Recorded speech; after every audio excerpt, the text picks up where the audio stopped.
día, aquí en el corazón. ¿Estás por allá? Marco. Marco. ¿Cómo estás? Cristian Pradena. ¿Cómo estás? Muy bien. No sabí. El placer de conocer. Ah, pero mucho gusto. Y de emoción terrible. Por Miguel y la historia aquella. Sí, escuchábamos juntos. A los primeristas. De toda la vida, hasta el día de hoy. A los 18 años lo hace. ¿Ah, sí? ¿Y tú tenías? Mucho. Hoy yo tengo 50, ¿no?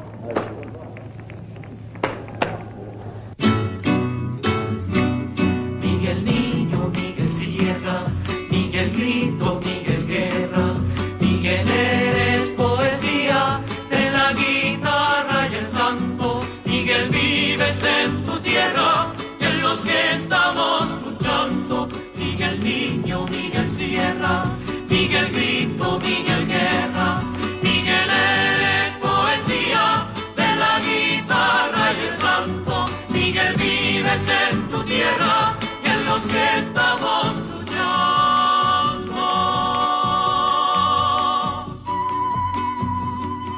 Miguel Enríquez es mi padre. En los años 70 era el dirigente de un movimiento revolucionario chileno. Era una suerte de Che Guevara un poco más austral. Sus seguidores aún le cantan con fervor en algunos gimnasios municipales, pero sus ideas ya no entusiasman.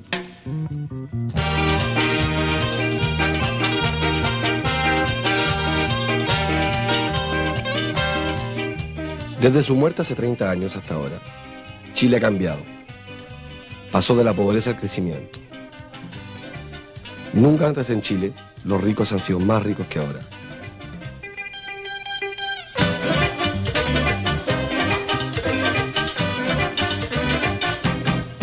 En cuanto a nosotros, los chilenos, no somos ni más suicidas ni más rebeldes que en su época, pero hemos perdido toda esperanza.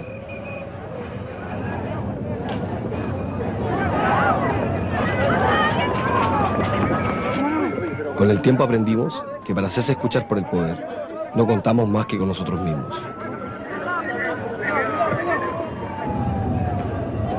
Señores, por favor, hay que sumar la plaza.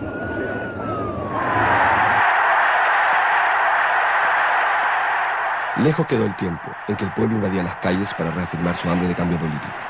En 1970, después de 160 años de institucionalidad liberal, orquestada por una oligarquía todopoderosa, la Unidad Popular lleva al poder a Salvador Allende.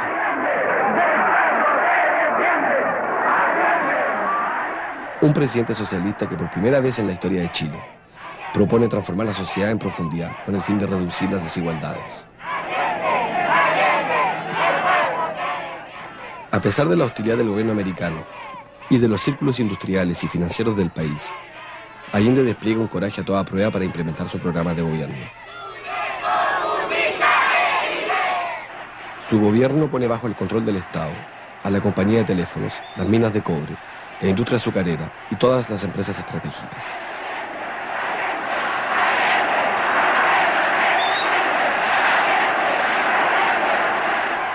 Pero sé también que aquí hemos querido y tratamos de hacer algo que otros pueblos no alcanzaron, una revolución por causas distintos, de acuerdo a nuestra historia, a nuestra tradición y a nuestra realidad.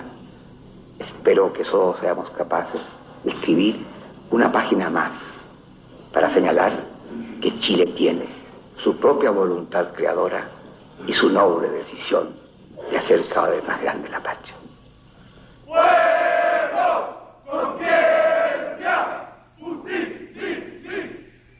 A la vanguardia de los que sostienen firmemente su gobierno, mi padre llama al pueblo a armarse para defender esta experiencia única y poder llevarla más lejos. Mi herencia está de alguna manera ahí dentro, en esa combatividad, en esa audacia. Se oye un solo grito que resuena en las fábricas, fundos, poblaciones y liceos, en los cuarteles del pueblo. El llamado a crear, fortalecer y multiplicar el poder popular, el poder de los comandos comunales, el poder de los obreros y los campesinos. Los revolucionarios y los trabajadores deben de inmediato extender las tomas de fábricas y fundos, multiplicar las tareas de defensa, impulsar el poder popular como gobierno local autónomo de los poderes del Estado. El 11 de septiembre del 73 marca el final del sueño. Apoyado por las fuerzas reaccionarias, el general Pinochet se toma el poder mediante un golpe de Estado. Mientras que Miguel, junto a otros, lucha en las calles de Santiago, la Junta Militar destruye el Palacio de la Moneda, símbolo de la República y de la Revolución. En octubre de 1974, luego de horas de enfrentamiento y rodeado de cientos de policías y soldados, Miguel es finalmente vencido. Desde ese día, Miguel es una leyenda, un héroe mítico, una cierta idea de la izquierda. Hoy, quienes fueron héroes junto a él parecen estar fatigados. Quizás Miguel me ayude a entender por qué. ¿No es extraño que tú mismo que encabezaste esta revolución seas parte de la oligarquía? No conozco a ningún hombre de fortuna que milite en el MIR, ni siquiera que esté relacionado con hombres de fortuna. Segundo, sí conozco a algunos ex estudiantes que en este instante son dirigentes del MIR. Tercero, no defino a los hombres por la desgracia o gracia de quien son hijos, sino que definimos a los hombres nosotros por la actividad que realmente realizan. Si no fuera así, Ernesto Guevara fue médico, Fidel Castro era hijo de terrateniente, etcétera, etcétera. La historia de las revoluciones y de los procesos populares y de cualquier movimiento de masa establece que en muchas oportunidades se encontrarán hombres que abandonan su extracción de clase y se colocan al servicio de otras cuestiones. Fundamentalmente lo que un hombre lo define en este instante, de si está en el campo de la revolución o no, es al servicio de qué coloca sus tareas y su actividad. Contemporáneos de Miguel están nuevamente en los negocios y en el poder, el cual comparten con el indestructible general y sus numerosos partidarios.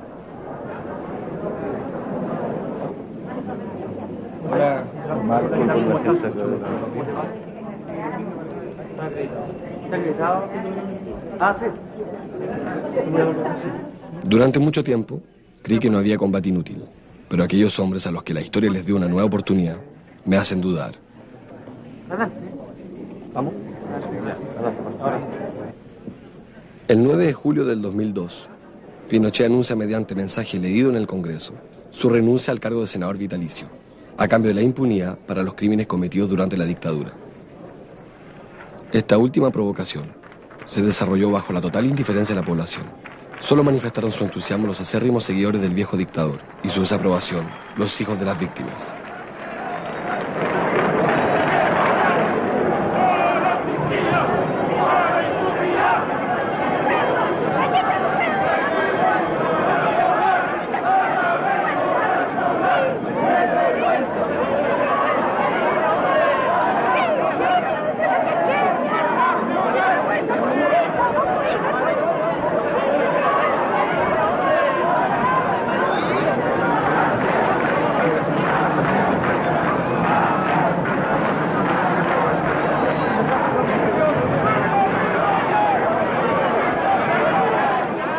Ese día fui el blanco de los insultos de ambos bandos, de las víctimas por no haber tomado el lugar de mi padre y de los pinochetistas porque a través mío sienten todavía su presencia.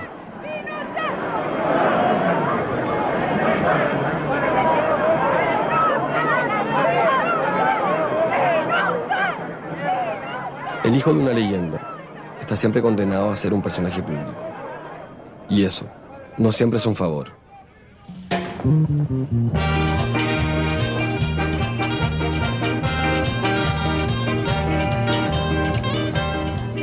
A esos hombres que alguna vez compartieron los sueños de Miguel y Allende, quiero abordarlos, pero acercarse a ellos no es tan fácil.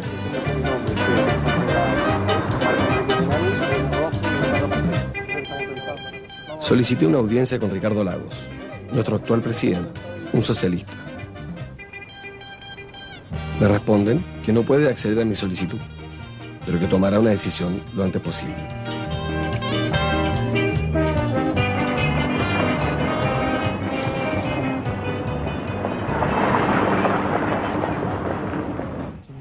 Entonces decido buscar a Garretón. En otra época, fue muy cercano a Miguel. Vengo a entrevistar a Óscar Guillermo Garretón, disculpe. Una entrevista con él. En 1970, subsecretario de Economía, gestiona las políticas más explosivas del gobierno de Allende. La expropiación de las empresas más importantes del país, la expulsión de los capitales americanos y la nacionalización de las telecomunicaciones. Hoy es un empresario. Fue presidente de un conglomerado internacional de telecomunicaciones y actualmente es gerente general de la industria del azúcar, una empresa privatizada durante la dictadura.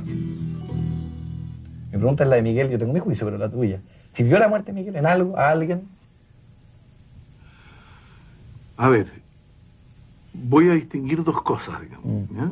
O sea, yo creo que primero fue una pena, ya es lo más para los que lo conocíamos, ¿ya? A él y a todo su entorno, y fue una derrota, porque matarlo fue una victoria de la dictadura en ese momento. Y en ese sentido lo vivimos todos como derrota, aunque no tuviéramos acuerdo, no creyéramos mucho en su camino.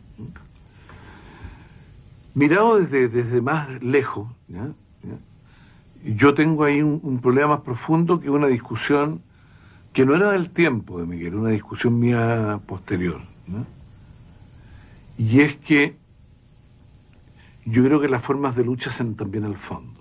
Yo tengo la impresión que el problema de la lucha armada no es solamente el problema de su viabilidad, que es un problema de la racionalidad de usarla o no usarla, ¿ya? Sino que tengo la impresión que incluso en la victoria, ¿ya? Crean sociedades que a mí no me gustan, ¿ya? Se trata, compañeros, que los dirigentes sindicales nuestros tomen esa tarea como una tarea prioritaria de ellos, que se conecten compañeros de otras empresas, que en sus sindicatos planteen a los otros dirigentes la necesidad de vincularse con los compañeros de la otra cuadra, con los compañeros de más allá. Y así, compañeros, vamos construyendo esa fuerza popular que es la base para avanzar, que es la muralla para detener los intentos de la reacción.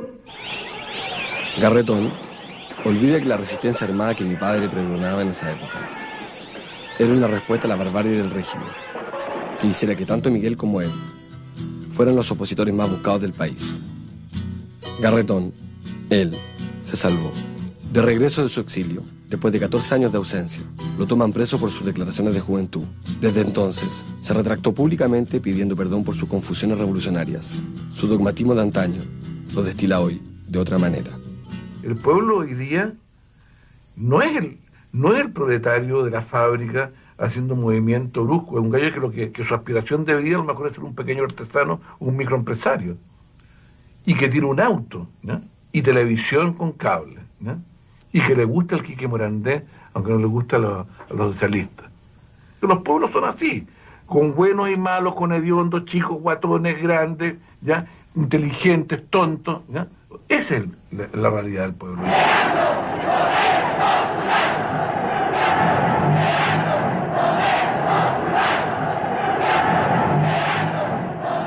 Quizás es esa la realidad del pueblo, pero desde su cargo de gerente general, la preocupación de Garretón no es solo la política, sino también el marketing. Vuelvo cada uno con su experiencia, pero cuando en 4 años, ¿ya? En Telefónica, en CTC, pasamos de 800.000 teléfonos a 2 millones de teléfonos, no es un problema cuantitativo, porque los 800.000 teléfonos tenían todos los apilutados de este país teléfonos, ¿ya? Tenían los ricos y tenía el poder estatal. Y para tener teléfono tenías que llamar a algún amigo en la compañía de teléfono, ¿ya? Cuando tú le abriste la posibilidad de comunicación a 2 millones de personas, repartiste mucho poder de verdad en la gente, ¿ya? Esa es mi conclusión, ¿no?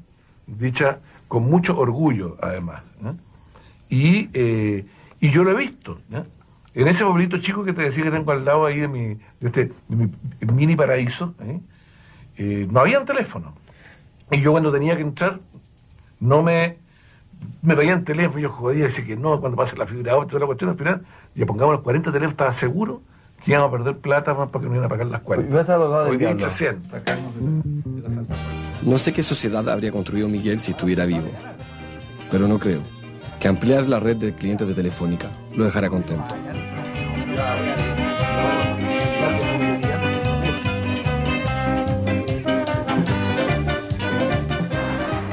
Con el transcurso de los años, mis tomas de posición me han hecho reconocible. Nadie se libera de una evidencia de 30 años de historia. Se presenta mucho, es muy bueno para presentarse, y resulta que Recoleta no hay vereda. Hace falta que tapen los hoyos Recoleta. la gente, la crema. Yo voté por él, pero lamentablemente está muy solucionado, porque actúa mucho, pero no aparece en el barrio donde se necesita. Vamos a protestar. Gusto saludarlo. Igual, mucho gusto. Lanzarote. Marco Enrique, mucha suerte.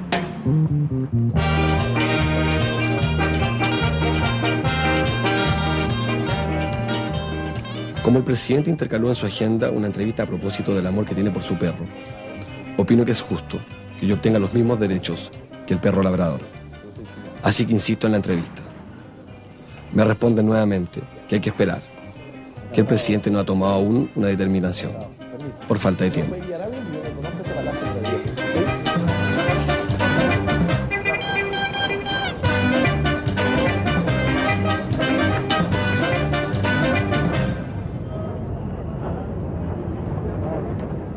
Otra figura inevitable de esa época es Correa. Hola, Enrique Correa, por favor. Sí. Que la fuerza esté contigo. Que la fuerza esté contigo. O conmigo, no. Claro, tiene que estar contigo y conmigo la fuerza. Ahora, courage. Antiguo seminarista en los años 60, Correa es uno de los dirigentes más empeñados en transformar la victoria electoral de Allende en un verdadero poder popular. En el periodo más represivo de la dictadura, se vio obligado a exiliarse. A fines de los años 70, gracias al financiamiento y a la protección del bloque comunista, logra ingresar clandestinamente a Chile con el fin de reactivar la resistencia.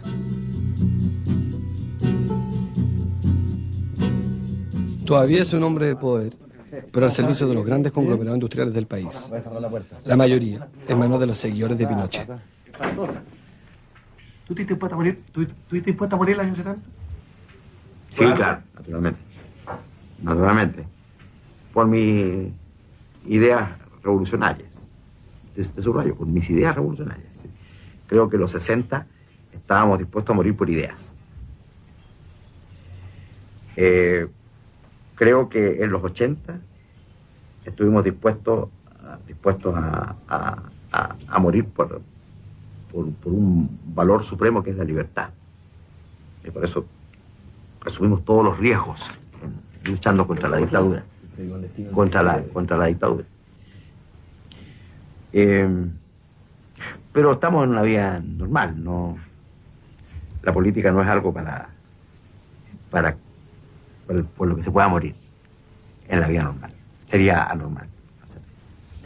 Morir por algo, sí, probablemente de amor, a lo mejor. Sí, a lo mejor sí. Podría ser. Estaba en un lugar muy expectante. Era el segundo hombre de mi partido, el MAPU. Y todo se terminó. Y creo que y eso nos obligó a llevar una vida durante 17 años en que construíamos y deshacíamos casas. Hubo años en los que muchos de nosotros no tuvimos nada que pudiéramos llamar propio. Entonces eso te genera un desapego, te genera una cierta distancia respecto de lo que tienes, desde los bienes materiales hasta el poder, y es más sano, creo yo. El poder no es algo propio, el poder no es algo que toque tu piel. El poder tiene que ver con tu oficio. Tu piel tiene que ver con otras cosas, que nada tienen que ver con el poder. Uno al entrar a su casa o a su vida personal, debe dejar el poder afuera, así como uno deja el abrigo en el perchero y volver a ser otro, digamos. De eso estoy muy convencido. ¿Eso te lo enseñó la vida o la derrota política? La derrota política.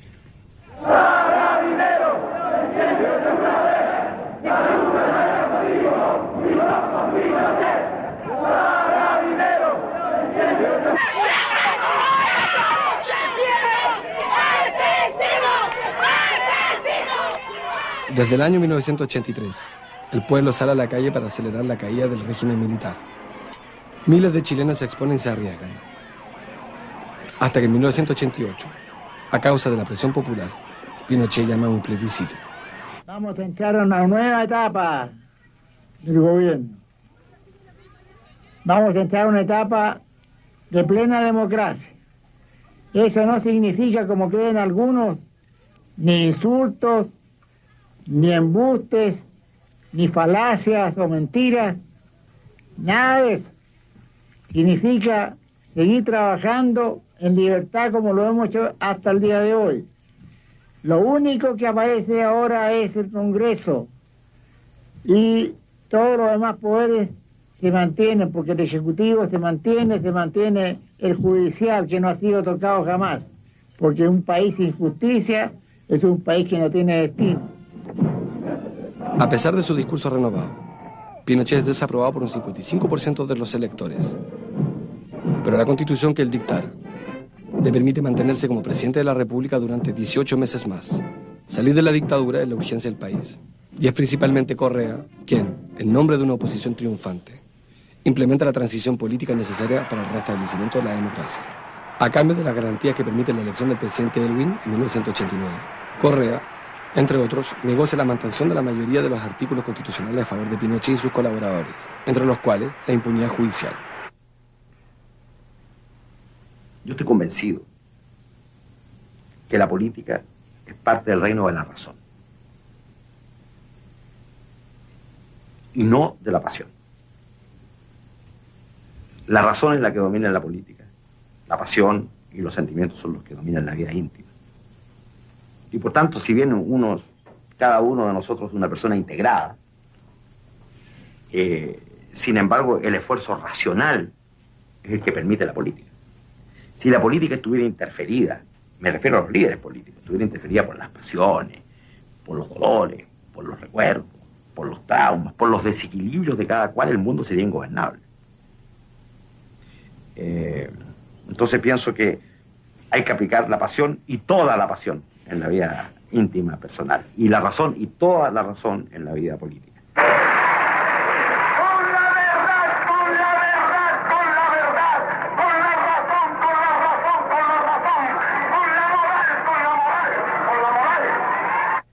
Tengo un gran respeto profesional. Gran respeto profesional, incluso afecto profesional. Por mucha gente de derecha con la que trabajo cotidianamente, admiración profesional. Pero mi mundo social y mi mundo cultural es distinto al de ellos. Hoy en día, adulado por la derecha por su moderación, vuelca su razón y toda su razón, esta vez como lobista en beneficio de sus antiguos enemigos, utilizando su red social de izquierda.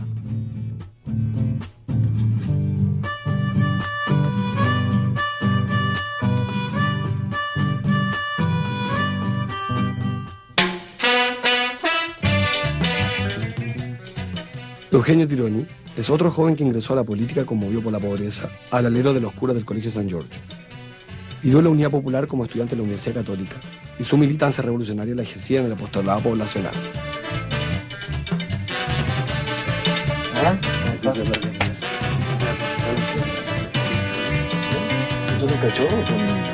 El golpe lo convirtió en un comisario político y en un militante duro para coordinar la resistencia. Por favor, en tu casa.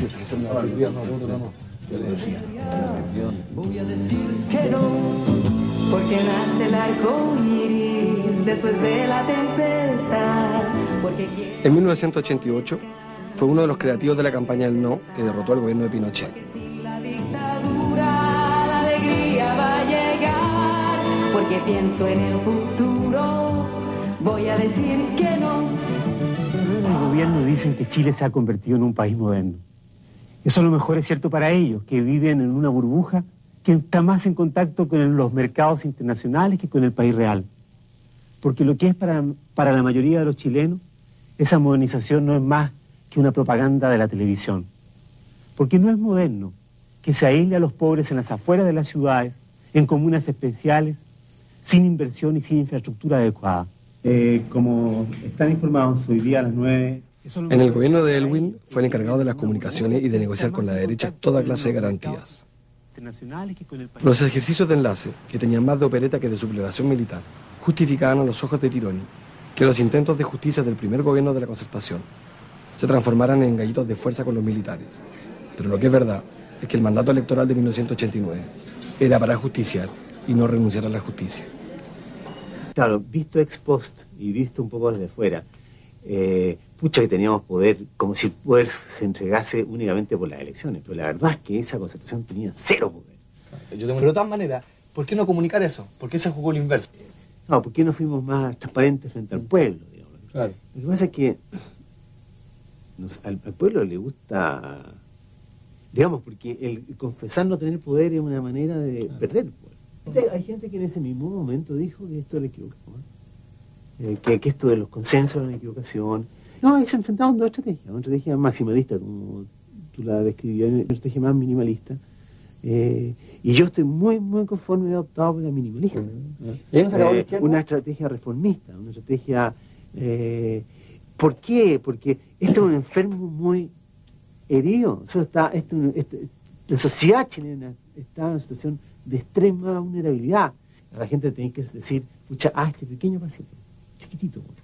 Para él, los militantes se transformaron en fracasados y los negocios en el terreno de prueba de todas las virtudes. Tironi es hoy un empresario del lobby y las comunicaciones, un hombre de negocios que posee una amplia cartera de clientes que a su vez fueron acérrimos partidarios de la dictadura. Hago negocios.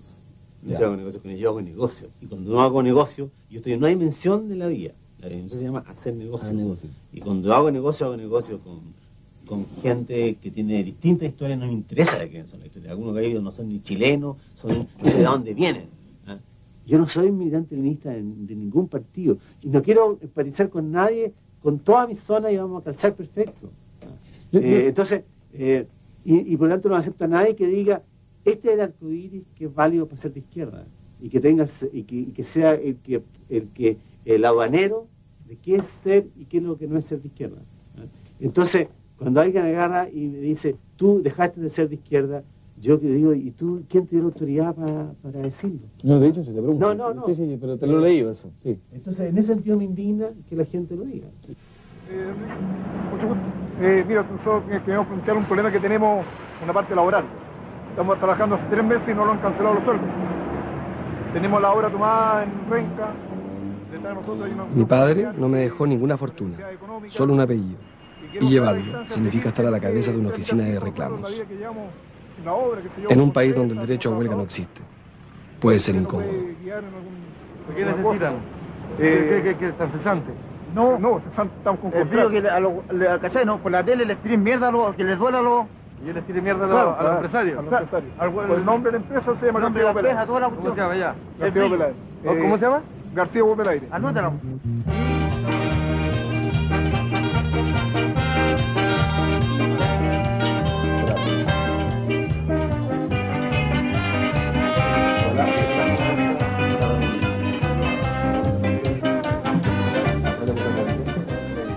Como el silencio del presidente se asemeja a un rechazo, me decido preguntarle qué es lo que teme.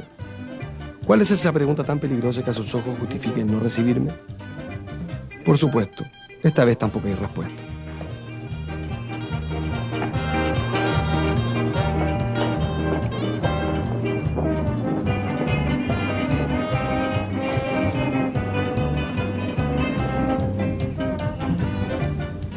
Otro socialista en el poder es el actual ministro del Interior, José Miguel Insulza, quien tiene una larga trayectoria política. Fue original, ¿eh?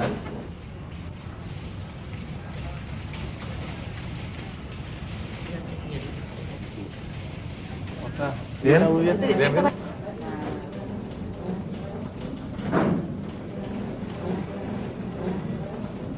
¿Estamos listos? No, dame 5 minutos para iluminar. Militante reconocido, comulgaba con la intervención de empresas y fue un agresivo polemista en la televisión frente a la derecha de esos años.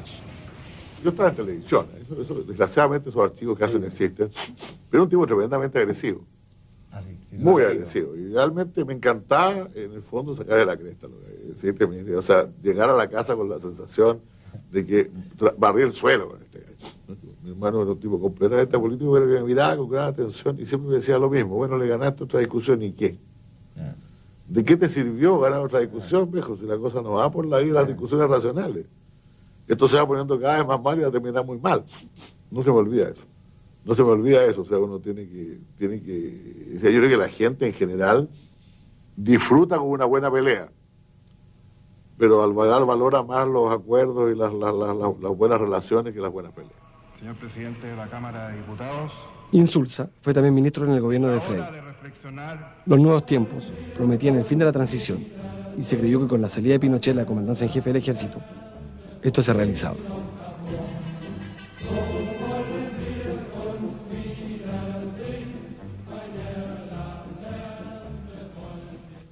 O sea, yo creo que en los primeros años de gobierno un grado mayor de intransigencia democrática nos habría dado mejores frutos para el futuro. Hay que comprender que también en ese momento sí que todo el mundo en el país quería acuerdos, quería que la gente se entendiera bien, se podía conseguir lo que se consiguió. Que no me guste mucho recordar que la gente se andaba dando la mano con Pinochet, codeando con Pinochet y todo lo demás. Bueno, yo creo que no haber hecho nunca eso. Pero una vez estábamos no recuerdo en la casa de quién conversando sobre ese tema, con José Antonio Viragay y con otra gente, y de pronto se empezó la típica discusión entre socialistas de ¿tú saludarías a Pinochet o no?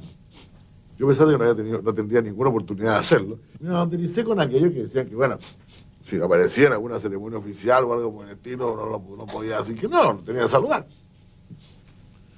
Entonces, de todo esto, Viragay mantenía silencio. Era presidente de la Cámara de Diputados. Y de pronto levantó la mano y con esa gracia que tiene, yo besaba a la Lucía. Entonces, yo en ese momento le dije, la verdad que no me parece aceptable, la verdad que me parece como mucho. Bueno, varios años después, yo fui invitado al Ministerio de Defensa a una exposición sobre campos de hielo. Estábamos todos ahí a punto de sentarnos cuando de pronto se abre la puerta y entra la Lucía. Pero no la señora, la hija del señor Pinochet. Y recorrió toda la mesa saludando a la gente, entonces yo me sentí esa noche obligado a llamar a José Antonio por teléfono. Y le dije, José Antonio, besé a la Lucía. Te tengo que pedir disculpas. Insulza no solo besó a la Lucía, fue más lejos. Llegó hasta Londres a rescatar a Pinochet, ante la mirada desafiante de las izquierdas del mundo.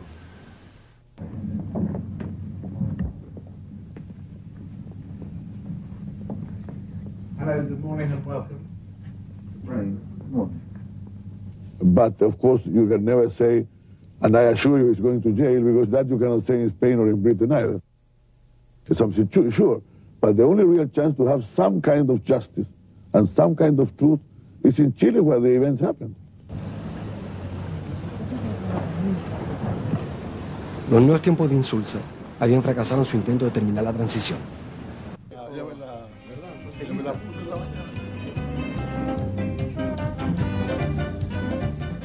Después de los hombres de acción, quiero encontrarme con un intelectual.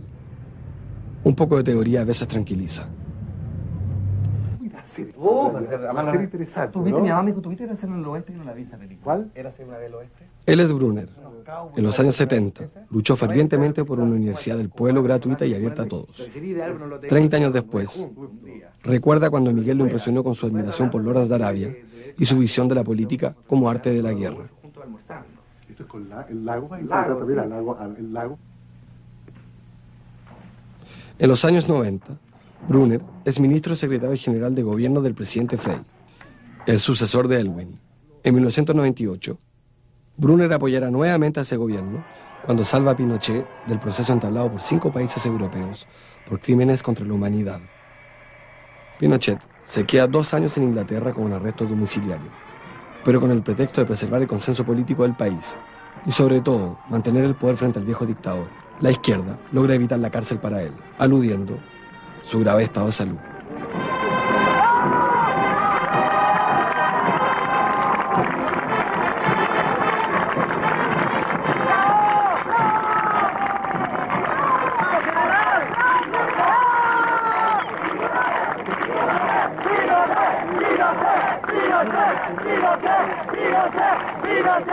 O sea, me parece raro, digamos, cuando uno supone que podría haber una sociedad que no quiera convivir con sus contradicciones. Porque, digamos, si tú te pones en ese plano, tú tienes otras contradicciones morales en la sociedad que son tanto más graves. Convivir con la pobreza. Para mí siempre me ha parecido un problema. O sea, la frase famosa de Sartre, ¿cómo uno puede seguir escribiendo cuando se mueren los niños? Es una frase, digamos, que o es pura retórica o es una manera de decir, mire, yo tengo que vivir con la contradicción, porque él no dejó de escribir. Y escribió muy distintas cosas después de haber dicho esa frase. Los pueblos tienen los pensadores que se merecen, y la izquierda también. Bueno, y eso es lo mismo, o sea, tú tienes que hacer política en medio de la pobreza, y tienes que hacer política también en medio de las contradicciones morales que significan haber pasado por una dictadura, y que no todos los que fueron parte de la dictadura hayan tenido el castigo de la justicia legal como algunos esperan, digamos. Sin embargo, hay contradicciones que perturban. De 92 militares procesados al día de hoy, existen tan solo una veintena de ellos presos por los 3.000 muertos durante la dictadura, y las más de 1.000 personas que aún permanecen desaparecidas, sin que exista reparación por los centenares de miles de torturados. La mayoría de los jueces en ejercicio son todavía los nombrados por Pinochet. El aborto está prohibido y todavía no tenemos derecho a divorciarnos. Las Fuerzas Armadas son autónomas, ellas nombran a su comandante en jefe, y son ellas la única garante de la Constitución. Desde hace 30 años, el país está bajo tutela. Y a pesar de que Pinochet no está a la cabeza del gobierno, la derecha sigue imponiendo su visión de mundo y su concepción moral de la sociedad chilena. Vivir en Chile puede ser un verdadero castigo. Y esa parte es como el conflicto final de la historia, de que uno no puede tener la pretensión de un monopolio moral. Y yo creo que hay gente en la vida nuestra que le pasa algo muy raro, que es que entiende esto, pero no está dispuesto a aceptarla en la estructura más profunda de su identidad, de sus emociones, porque quiere simultáneamente hacer las dos afirmaciones. Quiere decir, para vivir en democracia y en la historia y en las miserias de la historia, yo tengo que abandonar esa pretensión. Y sin embargo, para poder seguir siendo yo tengo que afirmar mi monopolio moral y además pretender que lo tenemos colectivamente. Lo cual es invivible. Esa situación es al final invivible y es parte, a mi juicio, del lastre que tiene, entre otras cosas, la izquierda. En enero del año 2000, elegimos a un socialista como presidente, Ricardo Lagos. Brunner parece olvidar que, desde hace años, la izquierda gana las elecciones no solo con sus ideas, sino que recurriendo a su ya tradicional monopolio de la moral, su pasado de víctima, para derrotar a la derecha.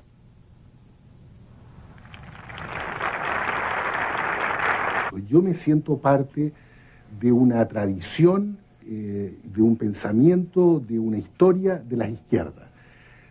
Pero acto seguido estoy dispuesto a decir que me parece que esa historia y ese ciclo se agotaron y hay que cerrarlo de la mejor manera posible. Y si por alguna razón, digamos, alguien me pregunta, bueno, pero tú sigues siendo de izquierda o no, obviamente que diré que sí, porque me parece que recurro legítimamente a un signo de mi identidad histórica. Hoy Brunner ha elegido hacer clases en las facultades más caras, las más elitistas y las más reaccionarias, las mismas donde la derecha difunde sus valores y transmite sus miedos. En la historia yo tengo miedo, tendría miedo, son medios abstractos, pero el miedo, por ejemplo, a terminar en una insignificancia total de la sociedad chilena. Hay una frase feroz de Fernando Enrique Cardoso, todavía como sociólogo antes de que fuera presidente, dice, el riesgo de los países en América Latina en realidad es que si no logran asociarse a la revolución contemporánea, la llama así nomás, pero está hablando de la revolución de la globalización, de los mercados, de la competitividad, es que van a perder incluso interés como objeto de explotación.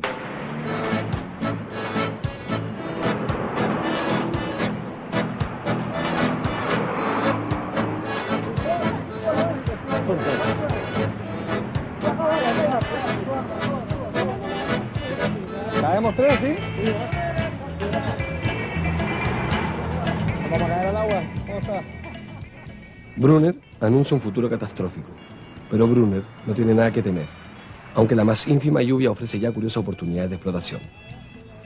Así, cada uno participa ya en ese famoso nuevo orden mundial, esté o no consciente de ser explotado.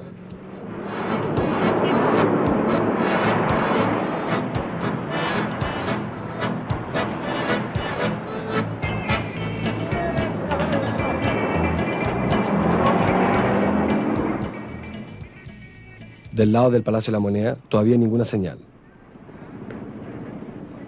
Al fin y al cabo, en esta izquierda chilena, con Lagos en la cocina, los invitados son siempre los mismos. Cada uno participa a su manera en la comida. Algunos hacen karaoke como los seguidores de Miguel, y otros comen de pie junto a sus antiguos enemigos.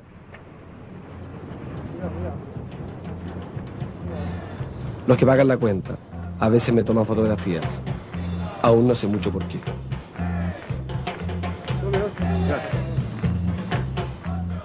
Pero en mi familia rechazan la comida. Dicen pertenecer a una izquierda completamente distinta a la de Brunner, Insulza, Tironi, Correa y Garretón. Milton, Manuela, Faride y los otros estaban en el MIR con Miguel. En los años 70 soñaban con cambiar el mundo, pero cuando regresaron del exilio fue para cambiar a Chile. Yo creo que no es un tema que tenga que ver con Tironi, con Flores, con Brunner. Yo creo que es un segmento de una izquierda que en algún minuto dejó de ser izquierda y que fue seducida por este concepto de lo políticamente posible, ¿no? Sobre todo en el escenario del comienzo de la transición. ¿Qué será eso? ¿Ah? Y es decir, no estoy de acuerdo con esto y por lo tanto no soy cooptada por esto. Eso ya es algo. Ahora, por supuesto que es poco. Pero por supuesto, pero es mucho más también. Es recuperar, además, de la perspectiva de tener una lucha histórica. Es como un estado de ánimo. Pero déjame que termine. Me parece que también es un estado de ánimo. Por supuesto que sí. También es una forma de ser. Ella es mi madre, Manuela. Igual que sus vecinos de mesa, critica a Correa, Garretón, Brunner y los demás. Construyeron una estrategia a partir de la idea de que estábamos absolutamente derrotados y que lo que más podíamos pedirle a la vuelta a la democracia era estar vivos. Y que el resto era excesivo. Aún votan por la izquierda, pero nadie los invita a cenar. Hacer el debate, vas con la cámara. Oye, vas con la cámara y nos da el mismo tiempo, la misma tranquilidad, el mismo contexto, ordenado, serio, con libros a nuestra oficina y conversamos y ya por el tema, ¿no es cierto? Esa es una y cuando quiera. Hablar de la izquierda en familia, en Chile, como en cualquier parte, siempre termina mal. Sí, yo me dejé seducir. Entonces corta la cámara, apágala inmediatamente. Apagar la cámara.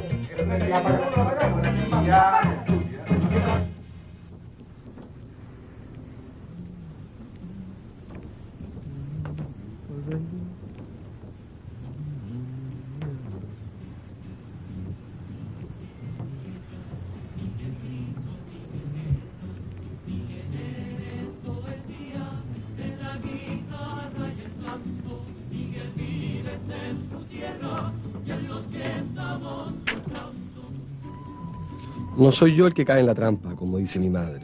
Eres quizás tú, Miguel, el que caíste en la trampa en esta historia. Tú que pusiste en juego tu vida por un ideal. Te embarcaste en una revolución generosa y te encontraste solo frente al enemigo, sin medir su fuerza. Pero hay otros también que han caído en la trampa. Aquellos que representan al pueblo en nombre de la izquierda. Aquellos que imaginan corregir las injusticias de una sociedad heredada de la dictadura, a pesar del escaso margen de maniobra que tiene. En el mismo Congreso, donde ocupan escaños senadores nombrados y financiados por Pinochet, los cuales impiden toda reforma. A propósito, uno de los más poderosos senadores socialistas es Carlos Ominami, mi padre. Fue quien me crió, formó y quien finalmente me adoptó. En los años 70 fue uno de tus más valientes militantes. Él también quería construir una sociedad revolucionaria en total oposición al modelo capitalista. Después del golpe de Estado, fue retenido en una embajada durante un año esperando salir mientras su padre era salvajemente torturado. Como muchos otros, se exilió en Francia, donde estuvo 10 años.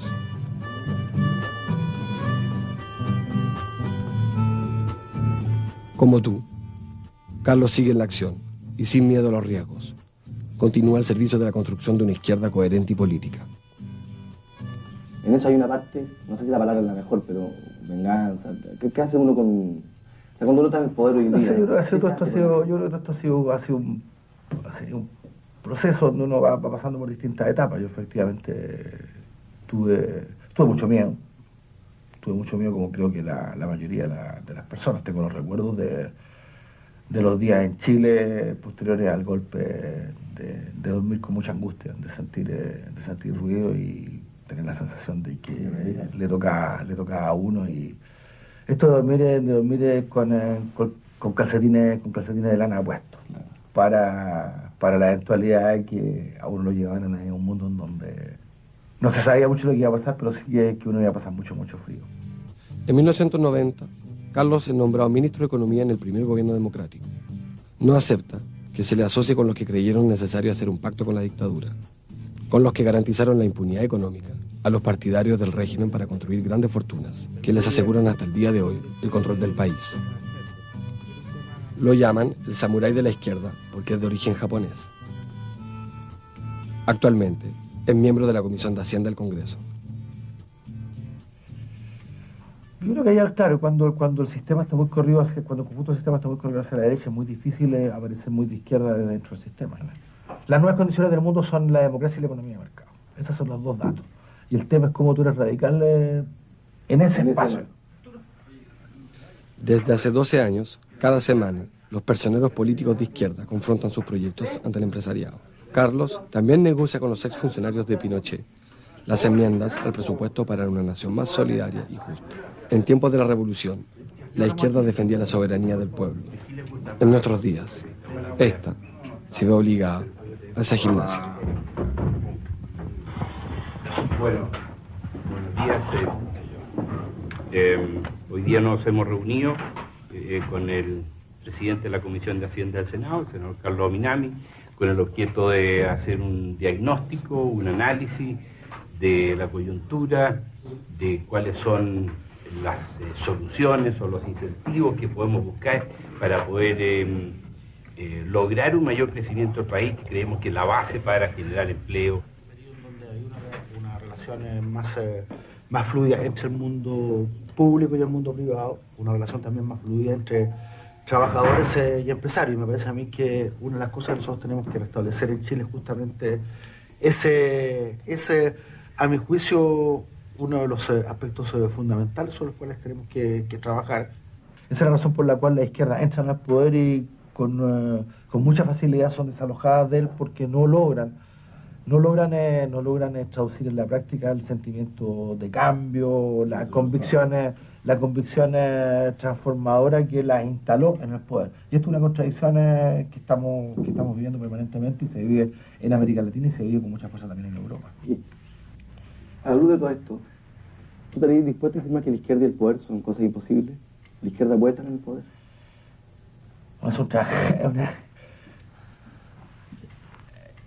Yo lo planteo de otra manera. Yo creo que una izquierda que por el miedo a contaminarse, por el miedo al desgaste, renuncia al poder, es también una izquierda que se condena a la esterilidad, una izquierda puramente testimonial.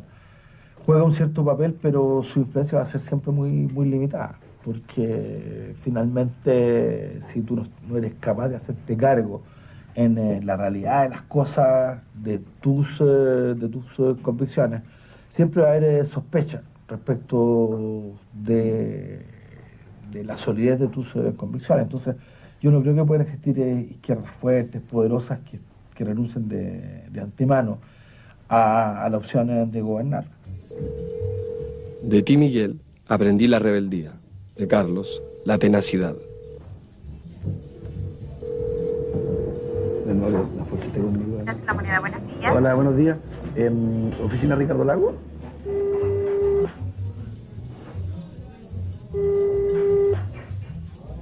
Yo tengo un par de temas contigo. Diga. El primero, hablé con el presidente. Ya. ¿Okay? El presidente me dijo, mira, dile a Marco que yo honestamente no me siento cómodo hablando ahí, porque como él bien dice aquí en el mail que te manda, él tiene una visión ya, digamos, que yo no comparto, digamos. En realidad no me siento cómodo con eso. Eso fue al primer otro sí. Ya. Te lo cuento textual. Perdón, ¿me puedo permitir una observación nomás? Solo la entrevista. Yo asumo que el presidente no se sienta cómodo en tanto su derecho de manera tautológica 2 veces, porque él es el presidente, además. Cuando habla él, no habla solo él, habla tanto el presidente de la República de este país.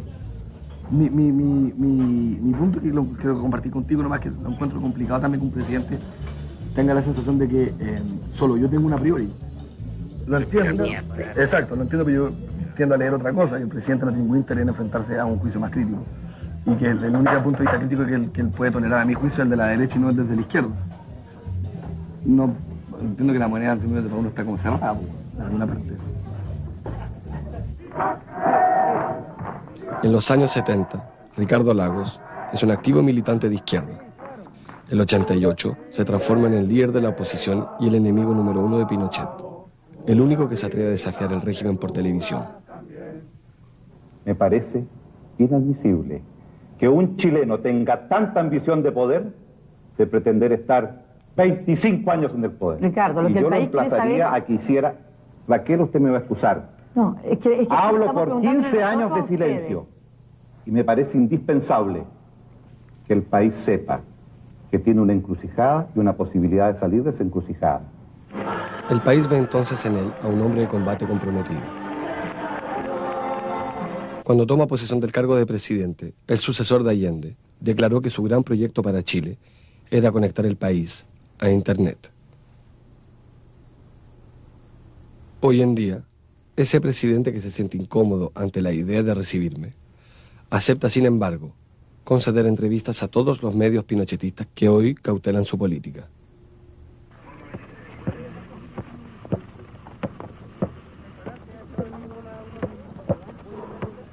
Después de una revolución abortada, 17 años de dictadura, más una década de democracia imperfecta, es más que posible que la izquierda haya llegado al poder cansada. Todos esos héroes que tú conociste se transformaron en esclavos de la eficiencia sin reparar en los costos.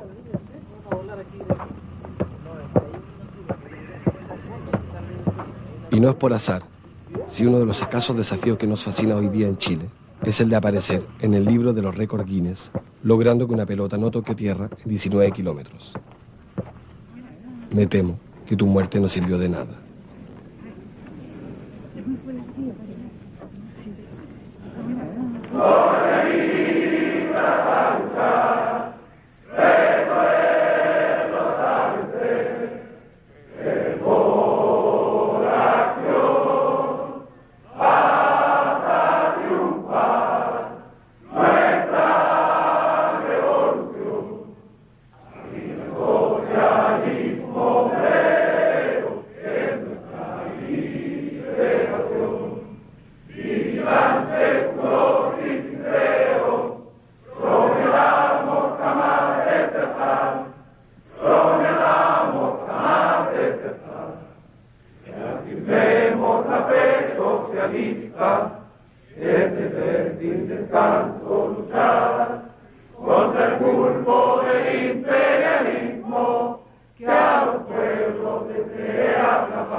Triunfar.